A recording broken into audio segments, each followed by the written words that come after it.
আসসালামু আলাইকুম ওয়া রাহমাতুল্লাহি ওয়া বারাকাতুহু। আলহামদুলিল্লাহ সালাতু ওয়াসসালামু আলা মান লা নাবিয়্যা বা'দা, আম্মা বা'দ। সম্মানিত দিনী ভাই বোনেরা, বদনজরে আক্রান্ত হওয়ার আলামতসমূহ 21টি আলামত রয়েছে। বদনজরে আক্রান্ত, আপনি জিনে আক্রান্ত কিনা বা বদনজরে আক্রান্ত কিনা এটি কিভাবে বুঝবেন?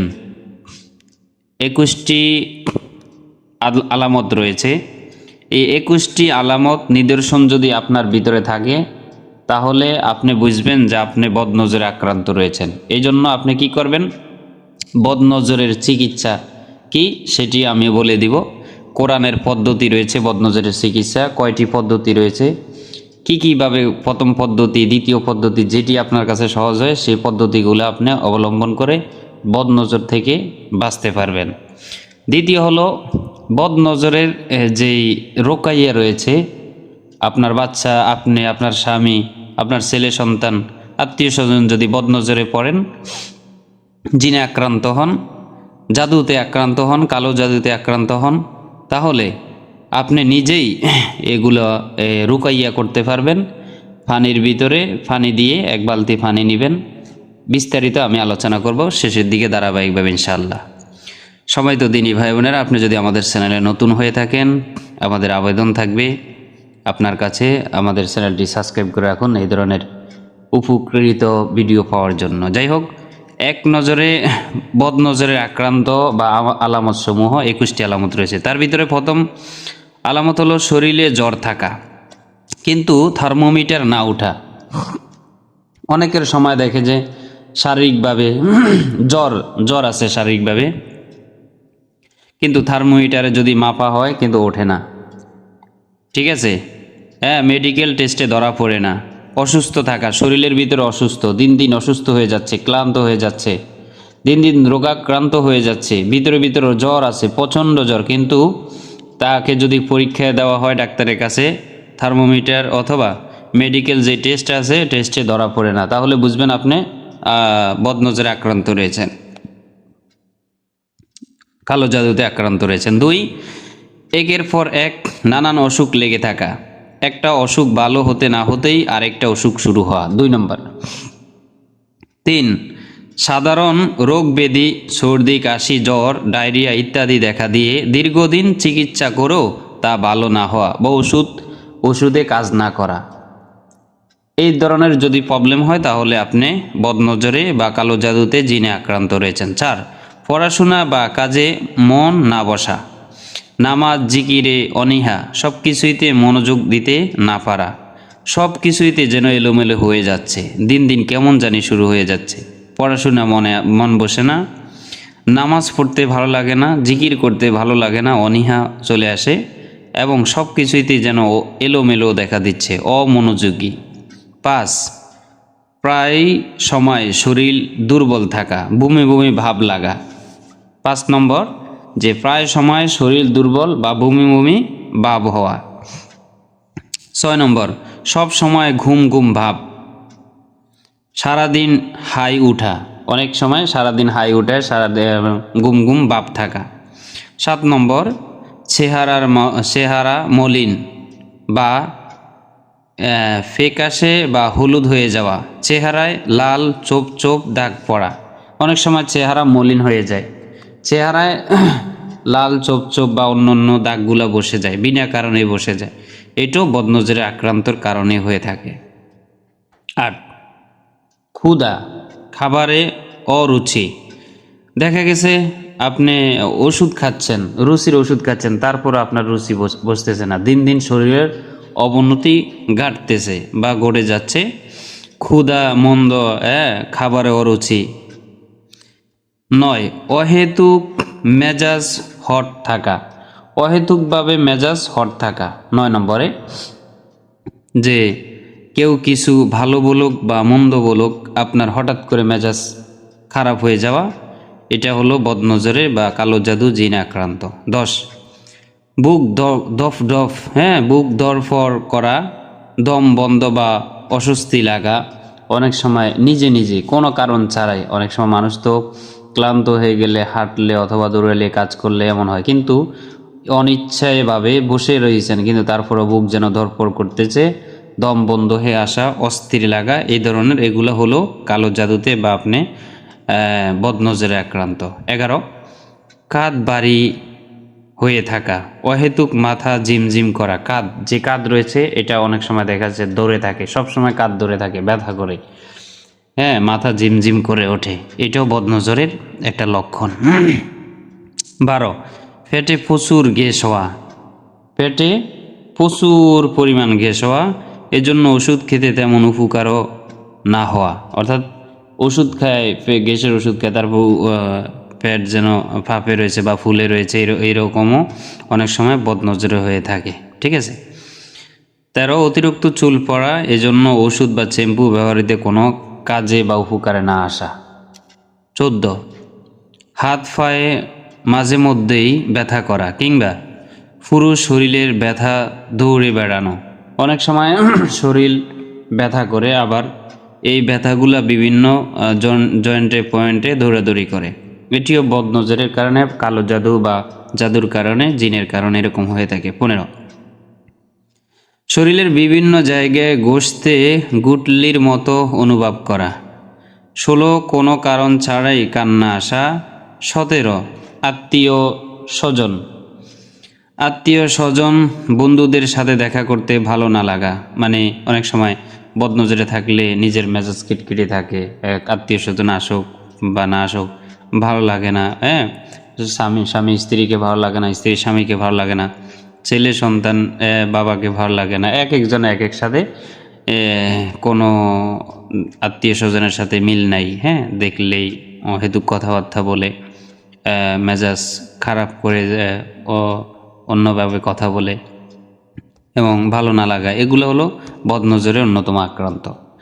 18, ব্যবসা বাণিজ্য, চাকরি বা আয় রোজগারের ঝামেলা লেগে থাকা। মনে করুন চাকরি বা ব্যবসা বাণিজ্যের ভিতরে আয় রোজগারের ঝামেলা লেগে রয়েছে, এই ধরনের যদি হয় তাহলেও আপনি বদনজর বা কালো জাদু বা জিনে আক্রান্ত রয়েছেন। এগুলা কিভাবে ছাড়াবেন বা এগুলা থেকে কিভাবে বাইর হয়ে আসবেন আমি বলে দিচ্ছি ইনশাআল্লাহ, একটু মনোযোগ সহকারে শুনুন। 19, যে কাজে ভালো দক্ষ বা অভিজ্ঞতা রয়েছে সেটিও করতে গেলেই ঝামেলা বাধা কিংবা অসুস্থ হয়ে পড়া।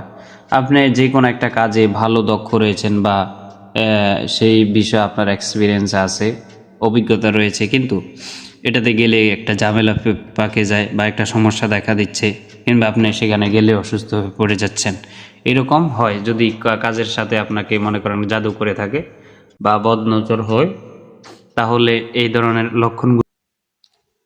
ধরনের লক্ষণগুলা দেখা দিবে যে অসুস্থ হয়ে যাবেন। ভালো কাজ, তারপর আপনি সেখানে কি অসুস্থ হয়ে যান বা করতে পারবেন না, ঝামেলা হয়ে যাবে। 20 নম্বর, স্বপ্নের মাঝে বোরগা পরা বা মরা মানুষ দেখা ইত্যাদি, এগুলা যদি আপনি দেখেন তাহলে এটাও বদনজরের অন্যতম একটি লক্ষণ বলে মনে করে অনেকেই। কাউকে দেখা যার শুধু চোখ খোলা থাকে কিংবা লাল চোখওয়ালা মানুষ দেখা। 21, স্বপ্নে মরা মানুষ দেখা অথবা নিজেকে নিজেই মরা দেখা বা মৃত দেখা। অনেক সময় হয়ে থাকে যে স্বপ্নে মানুষে উল্টাপাল্টা জিনিস দেখে, আজে বাজে জিনিস দেখে, আবার চোখের সামনে লাল চোখওয়ালা মানুষ দেখা, হ্যাঁ, এগুলা তো বদনজরের অন্যতম লক্ষণ। স্বপ্নে মরা মানুষ দেখা অথবা নিজের মৃত্যু নিজেকেই দেখা বা নিজেকেই মৃত দেখা, এই জিনিসগুলো যদি আপনি এই 21টা জিনিস যে প্রতিটা আপনার ভিতরে থাকতে হবে এটা বিষয় না, অর্থাৎ এর ভিতরে আপনি কয়েকটি লক্ষণ থাকলেই আপনি বদনজরে আক্রান্ত বা আপনি কালো জাদুতে বা জিনে আক্রান্ত রয়েছেন। এর ভিতর থেকে আপনি কিভাবে পরিত্রাণ পাবেন, কেমন, এর ভিতর থেকে আপনি পরিত্রাণ কিভাবে পাবেন সেটি অবশ্যই আমি আপনাকে বলে দিব। যে বদনজরে আক্রান্ত হওয়ার অন্যতম আরও কিছু লক্ষণ রয়েছে, এগুলো আমি আপনাকে পড়ে শোনাচ্ছি এবং দেখাচ্ছিও। যেমন বদনজরে আক্রান্ত ব্যক্তির উপর রোকাইয়া করলে অথবা রোকাইয়া অডিও শুনলে বিভিন্ন প্রভাব দেখা দেয়, যেমন প্রচুর ঘুম আসা, ক্লান্তি লাগা, বারবার হাই ওঠা, হাত পা শিরশির করা, শরীর চুলকানো বা ঘেমে যাওয়া, রোকাইয়ার পর পেশাব হলুদ হয়ে যাওয়া ইত্যাদি, এসবগুলোর এরকম হবে, বিষয়টা এরকমই নয়, কিছু কিছু আলামতও মিলতে পারে। বিশেষ রোকাইয়ার সময় প্রচুর ঘুম আসা আর রোকাইয়ার পরে পেশাব হলুদ হওয়া, এটা বদনজরে আক্রান্ত হওয়ার অন্যতম আরেকটি আলামত। এখন যদি আপনি বদনজরে পড়েন, বদনজরের কি চিকিৎসা রয়েছে? বদনজরের অবশ্যই চিকিৎসা রয়েছে, সেটি এই যে বদনজরের চিকিৎসা প্রথম পদ্ধতি, এটা 4-5টা পদ্ধতি রয়েছে। আপনি এই 4-5টা পদ্ধতির যে কোনো একটি পদ্ধতিতে অবলম্বন করে আপনি বদনজর থেকে ইনশাল্লাহ মুক্তি পাবেন। প্রথম চিকিৎসা হলো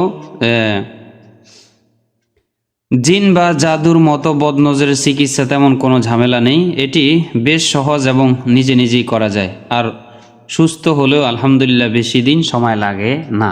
অর্থাৎ এটি আপনি যদি নিজে নিজেই করেন বেশি দিন সময় লাগবে না, অন্য কারো কাছে যাওয়া লাগবে না। প্রথম পদ্ধতি হলো, যদি জানা যায় কি জানা যায়, যদি জানা যায় কার বদনজর লেগেছে, কার নজর লেগেছে, তাহলে সাহল ইবনুল হুজাইফা রাদিয়াল্লাহু তাআলা আনহু থেকে একটি হাদিস বর্ণিত, তিনি বলেন, যার নজর লেগেছে তার অজুর পানি একটা পাত্রে জমা করতে হবে, এরপর পানিটুকু নজরে আক্রান্ত ব্যক্তির গায়ে ঢেলে দিলে তাহার নজর কেটে যাবে ইনশাআল্লাহ। অর্থাৎ প্রথম পদ্ধতিটা হলো, যে ব্যক্তির নজর লেগেছে, আমাদের সমাজে অনেক মানুষ থাকে এরকম, বা বাড়ির আশেপাশে বাড়িতে থাকে, যে নির্দিষ্ট একটা লোক থাকে, যেই লোকের কারণে অনেক সময় বদনজর লেগে যায়।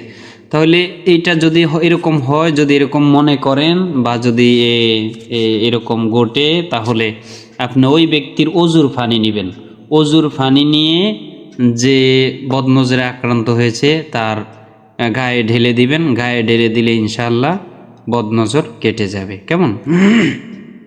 এটা কয়দিন করবেন? এটা প্রয়োজন হলে 1 থেকে 3 দিন পর্যন্ত করা যেতে পারে, ঠিক আছে? এটা প্রয়োজন হলে 1 থেকে 3 দিন করা যেতে পারে। তবে পায়খানা বা পেশাবের বেগ আসা, এটা করার পরে অনেক ক্ষেত্রে অজুর পানি গায়ে ঢালার পর প্রচণ্ড পায়খানা বা পেশাবের বেগ আসা, সেটা হয়ে গেলে এরপর সুস্থ হয়ে যায়, ঠিক আছে? দ্বিতীয় পদ্ধতি হলো,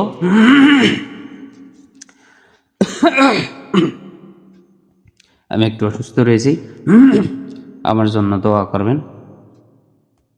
যাই হোক, এই জন্য আপনাদেরকে বিরক্ত করি। দ্বিতীয় যে পদ্ধতিটা রয়েছে, সেই পদ্ধতিটা হলো, রোগীর মাথায় হাত রেখে নিম্নের যে সূরাগুলা রয়েছে, এর নিচে অনেকগুলা সূরা রয়েছে, আমি সেগুলা দিব শেষের দিকে, এবং কিছু আয়াত রয়েছে এবং কিছু দোয়া রয়েছে, এগুলাকে ফু দিবেন। কেমন? কয়েকবার পরে নিজের সমস্যায় থাকলে পড়ার পর মাথায় হাতের তালুতে থাকলে পড়ার পর হাতের তালুতে ফু দিয়ে পুরো শরীরে বুলে নেবেন, অথবা কোনো ব্যক্তি যদি হয় তাহলে তার গায়ে ফু দিতে পারেন, যে ওয়াইজুকুম বিকালিমাতিল্লাহি তাম্মা মিন কুল্লি শাইতানিন ওয়া হাম্মা ওয়া মিন কুল্লি আইনিন, একটি। দ্বিতীয়টির কয়বার পড়বেন? এটি 11 বার পড়বেন। আরেকটি হলো বিসমিল্লাহি আর কিকা মিন কুল্লি শাইইন ইউজিকা মিন শাররি কুল্লি নাফসিন আও আইন, আরেকটি রয়েছে। এইটা আপনি মনে করেন 11 বার পড়তে পারেন। এরপরে আরেকটা পদ্ধতি রয়েছে, 3 নম্বর পদ্ধতি। যাই হোক, আরও কিছু কোরআনের আয়াত রয়েছে, আমি এই আয়াতগুলো অবশ্যই আপনাদেরকে দেখাচ্ছি, প্রয়োজন হলে এখান থেকে পড়ে নেবেন, এবং আমি লিখে আমার ভিডিও ডিসক্রিপশনে দিয়ে দিব ইনশাল্লাহ। এই আয়াতগুলো আপনি এখান থেকে স্ক্রিনশট দিয়ে লিখে নিতে পারেন, এই যে আয়াতগুলো, ঠিক আছে? এটি হলো 2 নম্বর পদ্ধতি। 3 নম্বর পদ্ধতি হলো, যদি এরকম হয় যে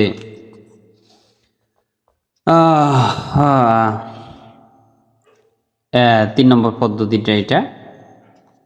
4 নম্বর পদ্ধতি হলো, যদি জানা না যায়, ঠিক আছে, যদি জানা না যায় আপনার উপর কার বদনজর লেগেছে, অথবা সমস্যা যদি দীর্ঘদিন হয়, কিংবা যদি অনেকজনের নজর লাগে, তাহলে এই চতুর্থ পদ্ধতিটা অনুসরণ করা উচিত। অর্থাৎ বিশেষ করে আসলে ওই তৃতীয় পদ্ধতিটা আমি বলি না, এই জন্য এগুলা আমাদের দরকার নাই। চতুর্থ যে পদ্ধতিটা রয়েছে এটাই আমাদের মূল দরকার।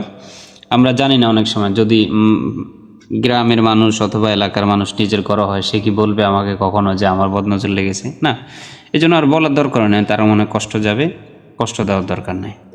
তাহলে আপনি কি করবেন জানেন না, তাহলে সমস্যা দূর করার জন্য নিম্নের কিছু আয়াত রয়েছে, আমি কিছু জিনিস রয়েছে, এগুলো আপনাকে দিলে আপনি অবশ্যই পড়বেন। এছাড়া সমস্যা দূর হওয়া পর্যন্ত প্রতিদিন রুকাইয়া শরিয়ার আয়াতগুলো তেলাওয়াত কথা অথবা তেলাওয়াত শুনতে হবে। যেমন আমাদের চ্যানেলে কিছু রুকাইয়ার আয়াত রয়েছে, এগুলো আপনি শুনতে পারেন বা এগুলা ঘরে চালিয়ে দিতে পারেন অডিও প্রসঙ্গে। যাই হোক, তো এটা আপনি করতে পারেন, করলে আশা করি ভালো হয়ে যাবে। দ্বিতীয় যেই পদ্ধতিটা রয়েছে অনেকগুলা, এইটাও আপনি করতে পারেন। আরেকটি পদ্ধতি, সেটি হলো এই যে সবচেয়ে গুরুত্বপূর্ণ বিষয় যেটি, সেটি হলো রুকাইয়ার গোসল। এক বালতি পানি নিন, তারপর ওই পানিতে 2 হাত ডুবিয়ে দিন। কোনো দুরূদ শরীফ, যে কোনো দুরূদ শরীফ 7 বার পড়ুন। অর্থাৎ যে কোনো, যেমন সাল্লাল্লাহু আলাইহি সাল্লাম অথবা আল্লাহুম্মা সাল্লি আলা মুহাম্মদ ওয়া আলা আলি মুহাম্মদ, দুরূদ ইব্রাহিম যেটাকে বলে, এটা আপনি পড়তে পারেন। 7 বার পড়বেন। সূরা ফাতিহা 7 বার, আয়াতুল কুরসি 7 বার, সূরা কাফিরুন 7 বার, সূরা ইখলাস 7 বার, সূরা নাস 7 বার, শেষে আবার দুরূদ শরীফ 7 বার। এসব পড়ার পর হাত উঠাবেন এবং এই পানি দিয়ে গোসল করবেন। সবচেয়ে সুন্দর হলো এটা আপনাদের জন্য আমি মনে করি রুকাইয়ার গোসল। যদি আপনি ওই যে 21টি দেখাইছি, 21টি যদি আপনি মনে করেন যে আপনি এই বদনজরে অথবা জিনে কালো জাদুতে আক্রান্ত রয়েছেন, তাহলে এগুলা করতে পারেন। কেমন? আর যদি সময় কম থাকে তাহলে 7 বারের জায়গায় 3 বার পড়ুন। যদি আপনার সময় কম থাকে তাহলে 7 বারের জায়গায় 3 বার পড়ুন। শুরুতে দুরূদ শরীফ 7 বার পড়ুন। হাত ডুবিয়ে বসে থাকা সম্ভব না হলে এসব পরে বালতির পানিতে ফু দিন। পড়া বাদ দিন। হাত ডুবিয়ে বসে থাকা সম্ভব না হলে এসব পরে বালতির পানিতে ফু দিয়ে গোসল করলেই সেরে যাবে। যাই হোক, সর্বোপরি কথা হলো বদনজর, আল্লাহ রাসূল সাল্লাল্লাহু আলাইহি ওয়াসাল্লাম হাদিস শরীফ ইরশাদ করেন, বদনজর এমন একটা খারাপ, এমন একটা রোগ, এমন শক্তিশালী খারাপ রোগ, সে যদি পারত তাহলে মানুষের তাকদীরকে পরিবর্তন করে দিতে পারত। অর্থাৎ এত জঘন্যতম এই বদনজর। তো এই বদনজর সব কিছুরই হয়ে থাকে, পশু পাখির, মানুষের, জিনের, কালো জাদু, কথা বলছেন নি, যেমন আমরা অনেকে বলি না তাবিজ করে, যে এটা এগুলো আর কি। তো এগুলা করলে আপনি এই জিনিসগুলা করেন, ইনশাল্লাহ আশা করি আমি কেটে যাবে। ভিডিওটি ভালো লাগলে চ্যানেলটি সাবস্ক্রাইব করে রাখুন এবং আমাদের ভিডিওটি অন্যের কাছে পৌঁছে দিন, যাতে করে যারা বদনজরে আক্রান্ত, যারা এই সমস্যাগুলো রয়েছে, সমস্যার ভিতরে রয়েছে, তারা যেন এই সমস্যা থেকে সমাধান পায়, সঠিক একটা সমাধান পায়। আল্লাহ তাআলা আমাদের সকলকে কোরআন সুন্নাহর উপরে আমল করার তৌফিক দান করুক। ধন্যবাদ। আসসালামু আলাইকুম ওয়া রাহমাতুল্লাহি ওয়া বারাকাতুহু।